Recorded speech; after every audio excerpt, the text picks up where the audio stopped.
Beneath the surface of victory, a war was fought in silence, through sabotage, betrayal, and ghosts who never made it into history books.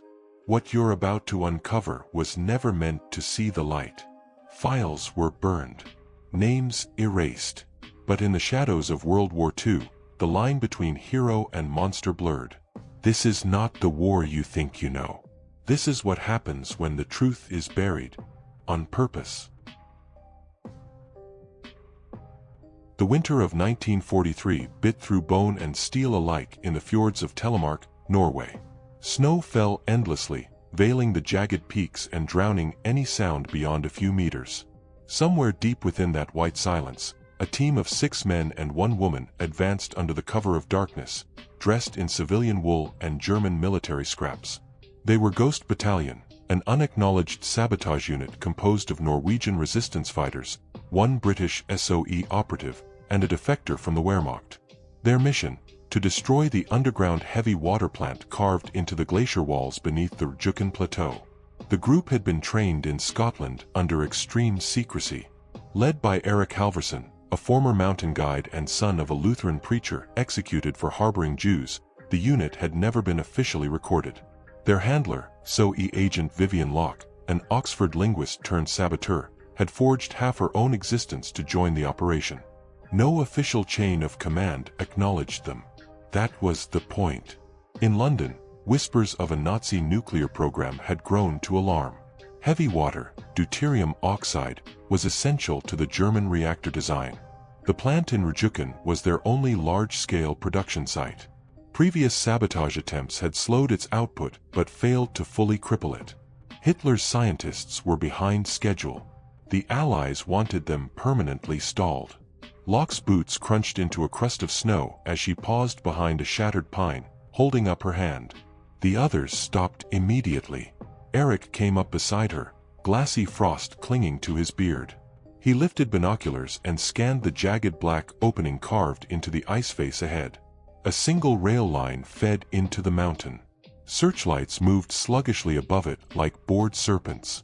"They've doubled the watch," he whispered in Norwegian. "We go around," Locke replied in English. "We didn't come all this way to shoot our way in." By daylight, they buried themselves in a rocky crevasse. At night, they moved silently, like ghosts, circling the facility. On the 3rd night, the defector, Friedrich Meissner, a former Wehrmacht radio engineer, guided them toward an old maintenance shaft he remembered from his days as a guard. The tunnel was barely visible now, choked with ice and debris, but Locke, Erik, and a demolition expert named Johansson squeezed through.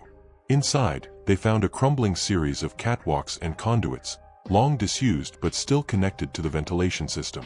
They moved inch by inch for hours, marking every valve and pipe.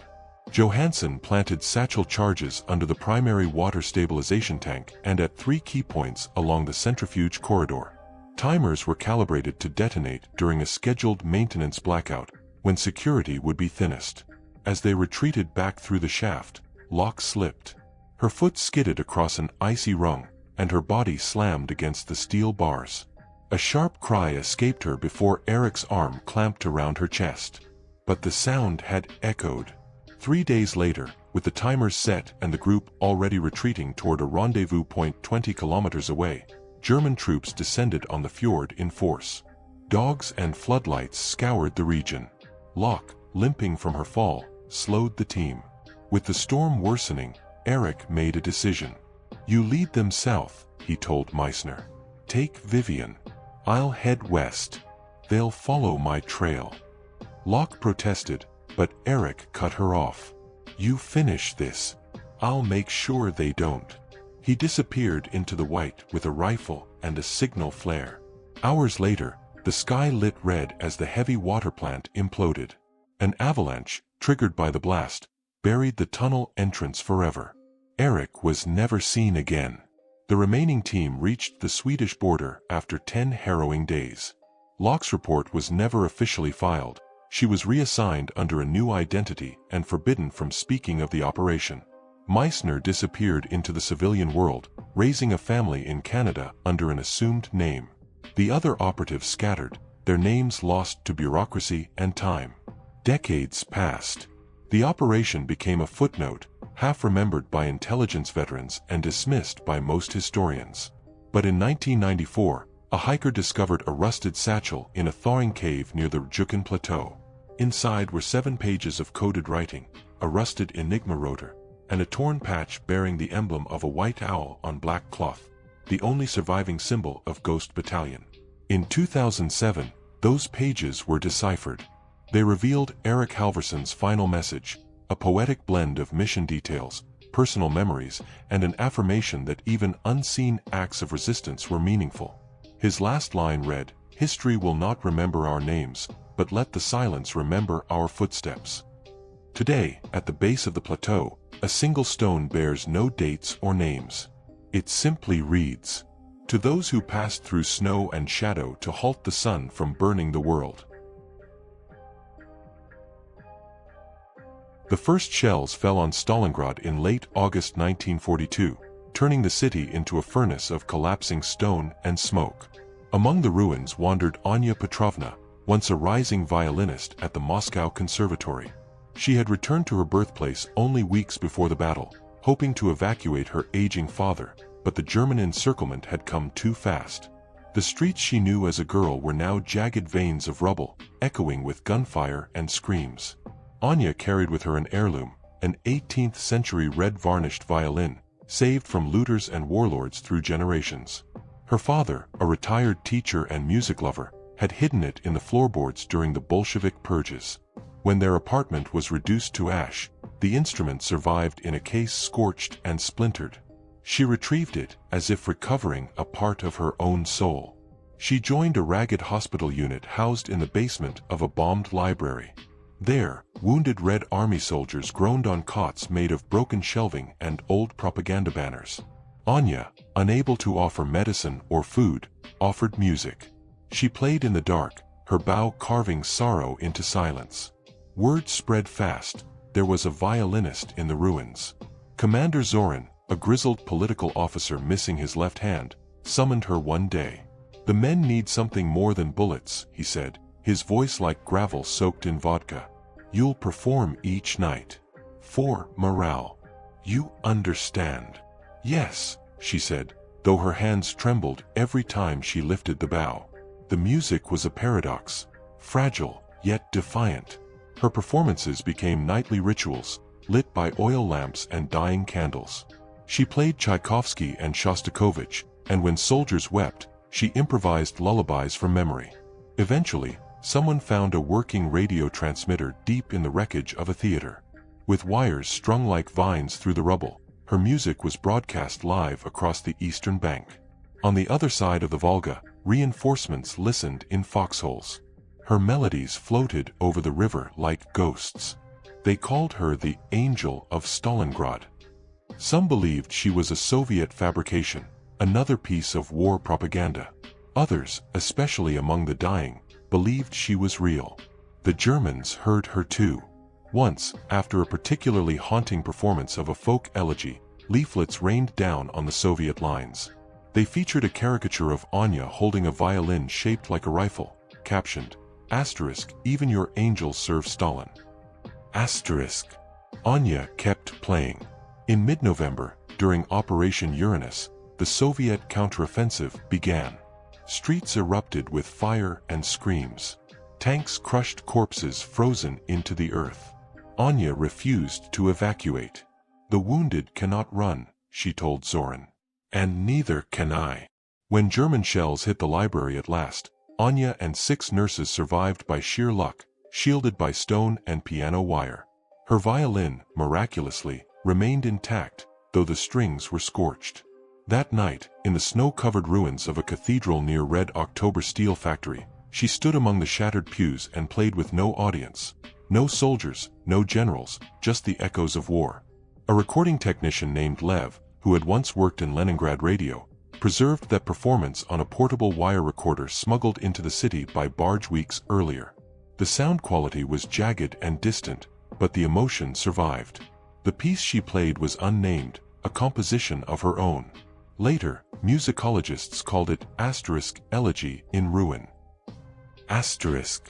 Then she vanished. Some claimed she was killed in a sniper barrage days later.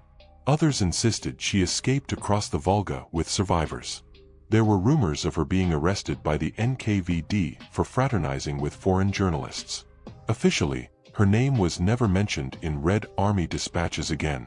But in 1959, during a routine demolition of post-war housing near Mamiev Kurgan, workers unearthed a cache of personal belongings sealed behind a false wall, a rusted violin case, its hinges melted, and a folded Red Army field journal with musical notations scrawled between casualty reports.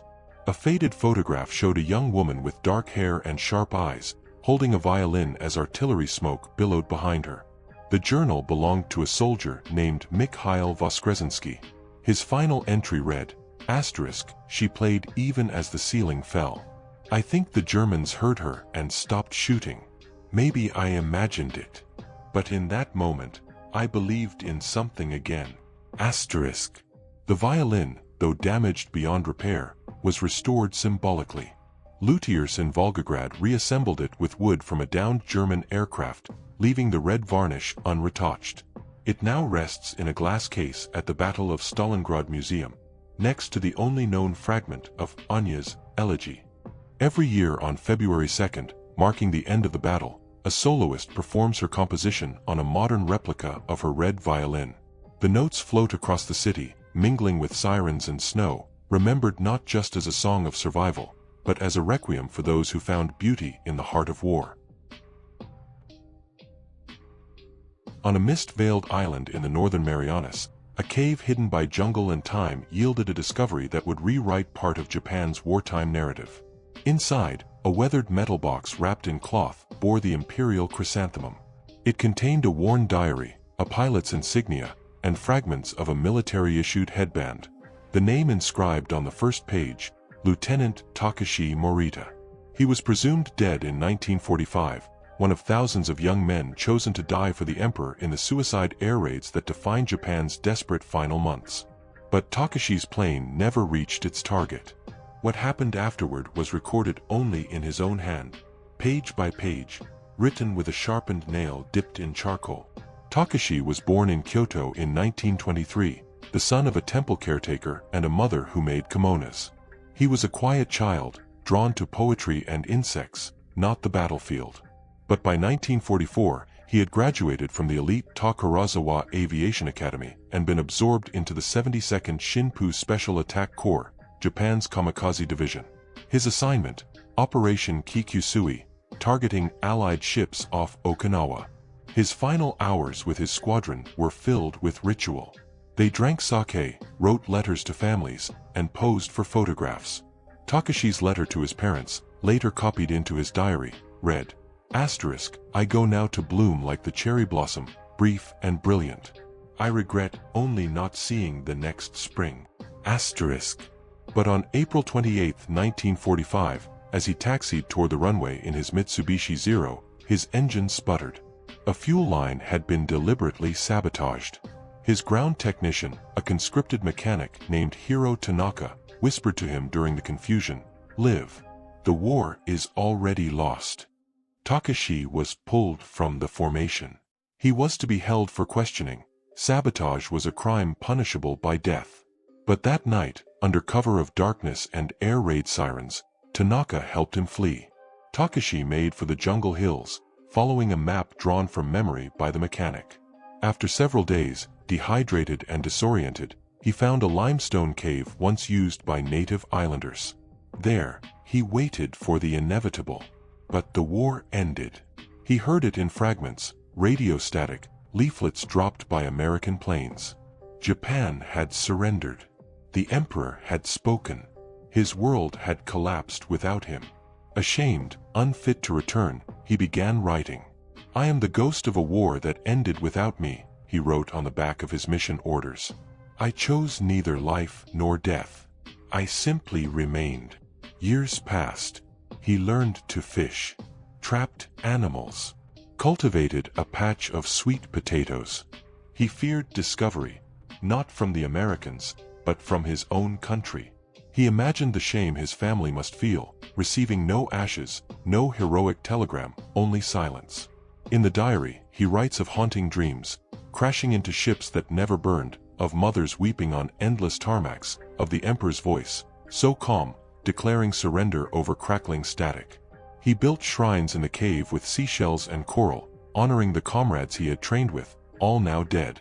He recorded every date of a new cherry blossom bloom in the jungle, though none grew there. The last entry, dated October 2, 1951, reads, "I no longer fear death. But I do not seek it. Perhaps history will forget me. Perhaps that is right. But I was real. I existed beyond obedience." After that, the diary ends. There is no record of what happened to him. Whether he succumbed to illness, attempted to return home, or simply walked into the sea, no one knows. When the diary was uncovered in 2002, it created a storm among historians. Many believed it a forgery, but handwriting matched military records. Fingerprints lifted from the box's rusted metal rim matched those of Takashi Morita, last listed as killed in action in 1945. Today, his diary is housed in the Kyoto Peace Memorial, displayed beside the cracked glass of a kamikaze pilot's goggles. School children read his words aloud each spring, their voices echoing softly through the halls. A memorial poem carved in stone beside the exhibit reads, "He was trained to vanish in fire. Instead, he bloomed again each spring. Not for glory, not for war. But to remember that choosing life can also be an act of courage." In April 1945, as Nazi Germany crumbled under the pressure of Allied advances from both East and West, a different kind of war ignited, one not fought with tanks or rifles, but with scientists, schematics, and secrets. Deep beneath the Harz Mountains in central Germany, in a complex of tunnels and research bunkers known as Work Number 17, Hitler's most prized rocket engineers worked in silence on the future of warfare. The Allies knew of the V-2 program, the world's first long-range guided ballistic missile, which had already rained terror on London and Antwerp. But few knew the scale or sophistication of the underground facilities where it was built, nor the extent of the data being generated in the final days. Intelligence reports hinted at something more, a prototype faster than any known model, one that could cross continents. Enter Operation Hollow Sky, an unsanctioned and secret mission launched by a rogue faction within the OSS. Led by Colonel Isaac Feldman, a Jewish-American intelligence officer whose extended family had perished in the Warsaw Ghetto, the operation had a singular goal: reach Work 17 before the Soviets and extract the scientific minds behind the V-2 project. Not for justice, not for punishment, but to bring them to America. Feldman's unit was small and unofficial, buried under layers of false paperwork. It included a former Gestapo turncoat named Ernst Hesse, an African-American engineer from Tuskegee named Elijah Grant, and a French resistance sniper known only as Sabine. They were given forged passes, Wehrmacht uniforms, and a window of 6 days before the Red Army would arrive in the region. They moved under the guise of a German technical inspection unit, taking advantage of the chaos as the Reich dissolved. Their truck, painted in soot and dust, flew false swastika flags and bore crates labeled as machine parts. Inside were weapons, cyanide capsules, and a map drawn from aerial reconnaissance showing a disguised rail line that led to the mountain's hidden entrance. When they reached the outskirts of the tunnel system near Nordhausen, they found the town half in flames. Retreating SS had executed laborers from the Dora Mittelbau camp, slave workers who had built the rockets under inhuman conditions. Feldman walked through the carnage, his boots slipping in ash. He whispered a prayer in Yiddish, then signaled the team forward. Inside Work 17, the scene was both haunting and surreal. Fluorescent lights still flickered over rows of V-2 components. Filing cabinets had been set on fire, but many were untouched. German scientists milled about like ghosts, some defiant, others terrified, all aware that the future of their lives now depended on who captured them first. At the heart of it all stood Dr. Ludwig von Hahn, a fictional figure inspired by real rocket pioneers. He was gaunt, brilliant, and unapologetic. Feldman recognized him instantly from OSS dossiers. Von Hahn had authored critical papers on atmospheric trajectory, papers Feldman had read in translation while studying engineering before the war changed his path forever. "You'll come with us," Feldman told him. "You'll be treated humanely. In exchange, you work for us now." Von Harn looked past him toward the north, where artillery rumbled. "And if I refuse? The Russians will treat you as a war criminal." "They already have a list," Feldman said. "You may not like us, Doctor, but at least we speak your language." The team gathered as many scientists, blueprints, and physical prototypes as they could. Elijah Grant found a hidden vault containing magnetic tapes, early data logs from test launches, encoded with numbers and atmospheric readouts. Sabine located a prisoner ledger with names and fates of the forced laborers used to build the rockets. She insisted they take it, though Feldman knew it might not survive debriefing. They left with 3 trucks, 27 men, and a single, battered V-2 shell. Before they exited the mountain, Feldman ordered explosives planted behind them. As they drove away, the entrance collapsed in thunder and smoke, sealing the last lab of Hitler's rocket dream. The convoy reached American lines just hours before the Soviet vanguard arrived. Official records from SHAEF, Supreme Headquarters Allied Expeditionary Force, listed the mission as a routine retrieval of ordnance specialists. But years later, as part of the declassified Operation Paperclip revelations, fragments of hollow sky surfaced, names redacted, faces blurred. Colonel Feldman disappeared from public life. Rumors claimed he resigned in protest when several of the scientists he had captured were granted American citizenship without trial. Von Harn went on to become a leading figure in a U.S. aeronautics lab, working on classified missile systems. He never faced charges for his work with slave labor. Sabine returned to France and joined a post-war tribunal collecting testimonies from camp survivors. Elijah Grant received a medal in secret, then faded into the shadows of government projects, forever unnamed in public histories. Only one piece of direct evidence remained, a torn memo found decades later in an OSS archive in Langley, Virginia. It read, Operation Hollow Sky successful. Objectives secured. Vault 3 collapsed as ordered. Dr. Harn cooperative. Ethical concerns noted but secondary. Recommend continuation of scientific integration efforts regardless of origin. War ends. New war begins. To this day, the wreckage of Work 17 remains buried under layers of stone and classified silence. And while museums commemorate the Allied victory over fascism, a darker truth lingers in the margins. The war that never ended, simply changed its name and destination, lifted into the sky on the back of rockets no longer marked with swastikas, but stars. In the spring of 1944, as Paris labored under the suffocating weight of Nazi occupation, 3 women from 3 different countries converged in its shadowed underworld. Their names would never appear in official histories, their photographs erased, their identities smudged by layers of disinformation. But without them, the success of the Allied landings, and the liberation of France itself, might have been delayed by months. They called themselves the Triptych. Genevieve Laurent was born to a wine merchant and a teacher in Lyon.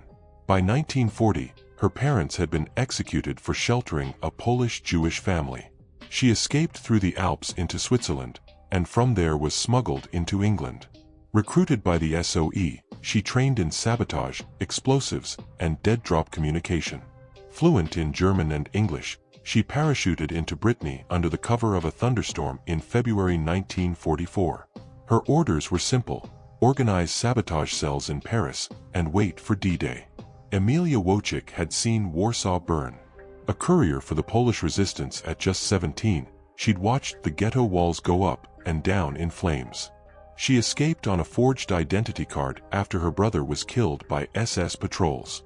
Emilia carried cyanide pills in her shoe heel and messages etched on cigarette rolling papers. By 1943, she was operating under French aliases in Montmartre, helping funnel explosives and stolen German maps through a bakery run by communist partisans. Her code name, Clemens. The third was Ruth Eisen, a German-born Jew who fled Berlin with her uncle before the war. He had been a violinist, she a promising linguist. When the train started running to Dachau, she forged papers for dozens of families and vanished into the Belgian underground. Recruited by the OSS for her knowledge of Gestapo tactics, she was inserted into France as a traveling seamstress, equipped with a radio disguised inside a Singer sewing machine. She monitored troop movements from a safe house hidden beneath a shuttered brothel near the Seine. The three met in a wine cellar beneath St. Denis, surrounded by candles, rifles wrapped in cloth, and the soft hum of a radio. They studied maps by lamplight, argued in whispers, and drank from chipped mugs of black coffee as the Germans rolled armored divisions through their streets. Together, they formed Operation Vervain, a plan to coordinate simultaneous strikes on Nazi communication hubs in Paris, designed to cripple the Wehrmacht's ability to respond to the invasion when it came. They used letters as weapons. Genevieve posed as a maid in a Luftwaffe officer's apartment. She slipped microfilm beneath the drawer's false bottom and intercepted reports bound for Berlin. Emilia seduced a railway switch operator, then drugged him with absinthe and copied his keys. Ruth drafted letters in invisible ink, baking them inside baguettes delivered to trusted couriers. One letter was hidden inside a lipstick tube, another inside the spine of a fashion magazine. They moved information faster than the Nazis could chase it. Their most daring act came in early June, when they learned of a planned German troop transfer to Normandy. Emilia learned it from an overheard drunken confession in a bar. Ruth confirmed it through encoded chatter she picked up from a cracked Gestapo radio. Genevieve arranged a false signal to reroute the convoy south, directly into a fake ambush created by French partisans near Tours. The delay helped prevent reinforcements from reaching the beaches in the critical hours after the D-Day landings. But by June 20th, their names were on German lists. A traitor, codenamed Burkhardt, had infiltrated a resistance cell and exposed a network of safe houses. One night, Ruth failed to make a scheduled radio transmission. Emilia found her flat ransacked, the sewing machine smashed, blood smeared along the floor. She was gone. They later learned Ruth had been arrested and tortured for 8 days. She revealed nothing. Before her execution, she scratched her name into the underside of a bunk with a smuggled hairpin. It was found after the liberation. Genevieve and Emilia refused to stop. Their final operation involved planting a time-triggered explosive device in the cellar of a German-controlled post office in the 9th arrondissement. The explosion disabled the telegraph exchange for 72 hours during the Allied breakout from Normandy. 2 days later, Emilia was captured while trying to cross a checkpoint with a forged Red Cross pass. She took her cyanide capsule before the guards could question her. Only Genevieve survived. She continued working in the underground until the German retreat in August. When Allied tanks rolled through Paris, she emerged from the metro tunnels, covered in soot, her hair shorn short, her pistol hidden in a violin case. She was 24. After the war, she disappeared. French intelligence erased most traces of her work. When interviewed in the 1970s by a British historian researching SOE operations, she replied only, "We were not soldiers. We were shadows. And shadows leave no graves." In 1999, during the renovation of a derelict apartment block in Montmartre, workers found a sealed tin box hidden behind a crumbling fireplace. Inside were photographs of the 3 women, posing in civilian clothes with coded notes pinned to their hems, and a stack of letters written in 3 languages. Each began the same way: "If I do not return." Today, beneath a plaque in a quiet alley of Paris's 18th arrondissement, 3 names are etched in bronze, placed there anonymously: Genevieve Laurent, Emilia Wojcik, Ruth Eisen. And beneath them, the final line: "Liberty was written not in ink, but in blood disguised as letters." History records the headlines, the grand speeches, the flag raisings, the parades. But below it all, deeper than the graves and quieter than the gunfire, are stories sealed away for a reason. If you've heard this one, it's already too late. The war is over, but its secrets still breathe. And some things, once unearthed, can never be buried again.